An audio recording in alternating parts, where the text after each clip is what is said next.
So today we're diving into a story that I think a lot of creators out there are going to relate to. It's about a decade-long battle to figure out who you are, what your channel is even for, and how you survive in a system that can push you towards success and right into a wall of burnout.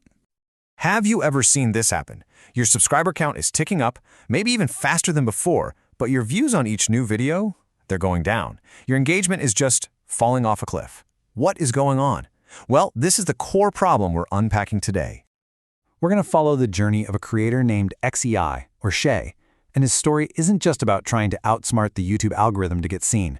No, it's also this really personal battle about identity, about passion, and about what success actually looks and feels like. Okay, so let's rewind. To really get what went wrong, we've got to look at what the channel was like back in its golden era, when everything just clicked. All right, so check this out. Between 2016 and 2020, XI Gaming knew exactly what it was. It was all about these deep, story-focused Let's Plays. Games like Dragon Age and Mass Effect. And look at these numbers. Only around 2,000 subscribers, but videos were pulling in a consistent 200 to 300 views. That's a great ratio. The community was small, sure, but they were there. They were engaged, and the most important part, the creator was happy. Now fast forward to today. The subscriber count has more than doubled. It's over 4,300. But the average views, they've cratered to under 100 per video. The channel's identity is a mess. And that community, that once thriving group, he calls them silent ghosts now. This is the paradox in action. More subscribers, but way less connection, and a whole lot less joy. So how in the world did we get from there to here? Well, that brings us to Section 2, the Great Content Pivot. This is where the chaos began.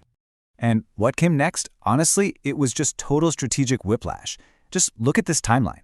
In 2021, he launches new channels, then merges them all together. In 2022, he splits them all apart again, only to merge them back together under a new name. It's this dizzying, exhausting cycle of rebrands and restarts that just left everyone, especially the creator, totally lost. And the result of all this constant change? You guessed it, a fractured audience that had no idea what to expect anymore, a confused algorithm that didn't know who to show the videos to, and of course, a creator who was just completely burned out. Now this kind of chaos, it's like blood in the water for the algorithm. It created an opening for YouTube to send some really powerful, but also really misleading signals. And that brings us to Section 3, Trapped by the Algorithm. So right in the middle of this whole identity crisis, something wild happens. A single video. A video about the gacha game Genshin Impact just explodes. We're talking over 15,000 views. On this channel, that number was completely unheard of. A massive success, right? And get this, that one video pulled in 253 new subscribers. For a channel this size, that is a gigantic jump. So the algorithm wasn't just nudging him in a new direction, it was practically screaming, "This is the way. This is what works." But, and this is the absolute kicker, here's the catch. In his own words, the very thing that was working, the thing bringing in all the numbers, was turning him into a creator he didn't even recognize, let alone want to be. He wasn't a gotcha guy. He loved deep stories. The algorithm was rewarding an identity that just felt fake. And if you look at the data, it really spells it out. An old video for Borderlands 3, one of his successful long-form series, gets most of its traffic from YouTube search. That's evergreen. People are actively looking for it. But the viral Genshin hit? Over half its views came from browse. That's YouTube pushing it onto people's homepages. See the difference? One is a slow, steady burn. The other is a flash in the pan. So all of this painful experience led him to come up with this concept he calls the degradation equation. It's this brutal pattern he noticed with his passion projects, the long, serialized Let's Plays. The second episode gets about half the views of the first. By the 10th episode, you're lucky if you're getting just 10% of your original audience. I mean, how are you supposed to build a 100-episode saga on that? The return on investment is just crushing. So, after getting beaten up by the algorithm and his own experiments, he's left with this huge, fundamental question. What's the right move from here?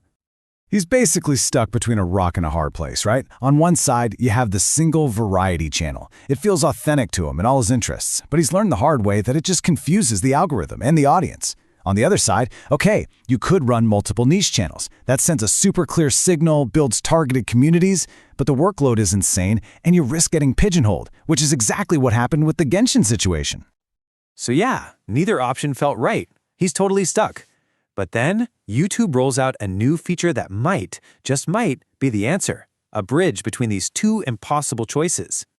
It's this tool called the Collab feature. And here's the gist of how it works. You can upload a video on your main channel, but you tag your other smaller channels as collaborators. Now, when someone new subscribes to the main channel, a little pop-up asks them if they want to subscribe to your other projects too. Suddenly, you have a direct, built-in way to guide your audience from a central hub to your niche side projects without them getting lost in the shuffle. It's a potential game changer for this exact problem. So this new tool completely reframes the whole problem, and it forces this final showdown, really, between the numbers and the self. That brings us to our last section, strategy versus self. All right, so after this whole 10-year battle, what are the big lessons here for the rest of us? First off, your strategy has to line up with who you are and what you can actually sustain, not just what the analytics say. You have to decide for yourself what success really means. Is it just views, or is it a real conversation? Because this story proves that 100 engaged fans are worth so much more than 4,000 silent ones. And maybe the biggest lesson of all, it is absolutely okay to let a strategy fail on paper if it's making you miserable and turning you into someone you don't even like. In this quote, man, it just hits right at the heart of this entire struggle. The best times on the channel, the happiest and most successful times, weren't about optimizing for an algorithm. They were about sharing an adventure with people, not running an experiment on them. And so that leaves all of us, anyone who creates anything online, with this one big question to chew on. What is the right strategy, really? Is it the one that gets you the fastest growth, the biggest numbers? Or is it the one that lets you wake up in the morning and still feel like yourself?